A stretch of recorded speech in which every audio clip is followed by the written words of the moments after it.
Hi, welcome to Shakespeare, one of New Mexico's many ghost towns. Now, as you can see, the ghost town is closed today, so we're going to be doing our filming on the outside instead of the inside.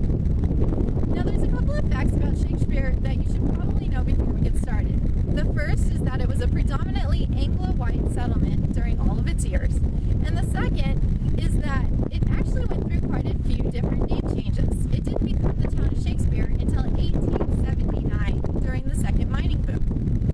It wasn't until about 1856, when New Mexico was a territory of the United States, that we saw the first building here.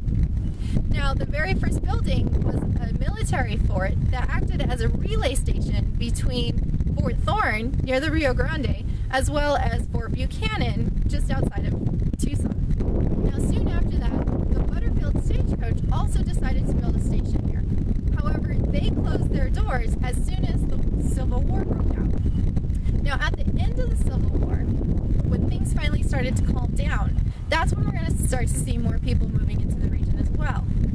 The Butterfield Stagecoach decided to reopen some of its locations, and one of them was here in this town. A gentleman by the name of John Everson came through here, and it was his responsibility to reopen the station.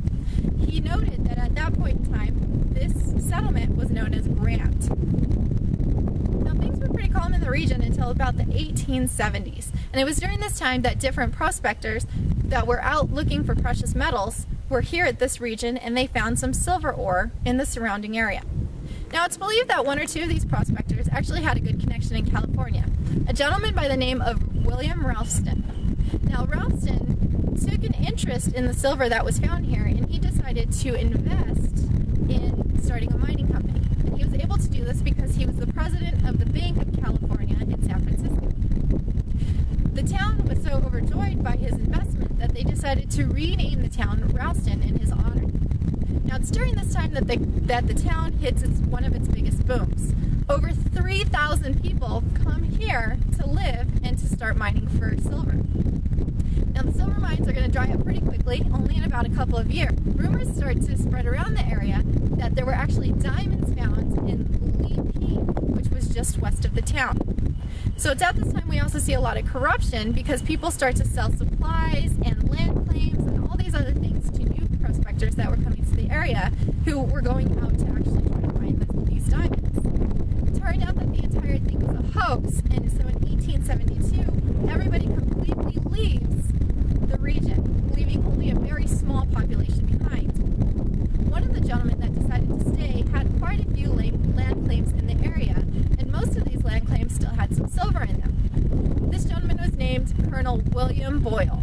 It was in 1879 that Boyle decided to rename the town to wash away all the old scandals and everything and all the memories of those. So he renamed the town to Shakespeare, and that's the name that's remained ever since. In 1879, because William Boyle still had all these land claims, more and more people came to the region to start mining for silver once again. This time, all the people that came brought their families. So this was the second population boom that Shakespeare saw.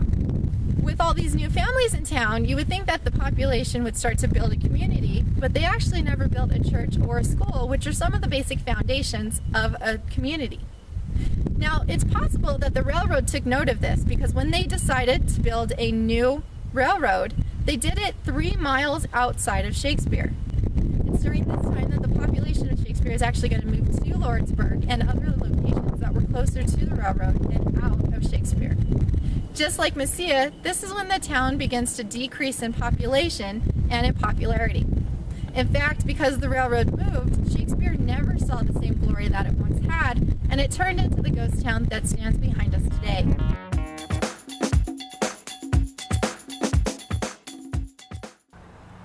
Okay, so now I've given you a small taste of how New Mexico's history and its past has influenced the state. In fact, if you look at the scene behind me, you can see the Pueblo structure of houses that still exist today. These connections between the past and cultural influences today are endless. So now it's your turn. You and a partner will team up together, and you will pick one cultural group from a list provided by me, and you're going to tell their story. You'll give us a little bit of history about the group itself, as well as its cultural significance to the state of New Mexico. I'll provide not only an assignment sheet, but also a rubric to help you along the way. Good luck, and I can't wait to see what you come up with.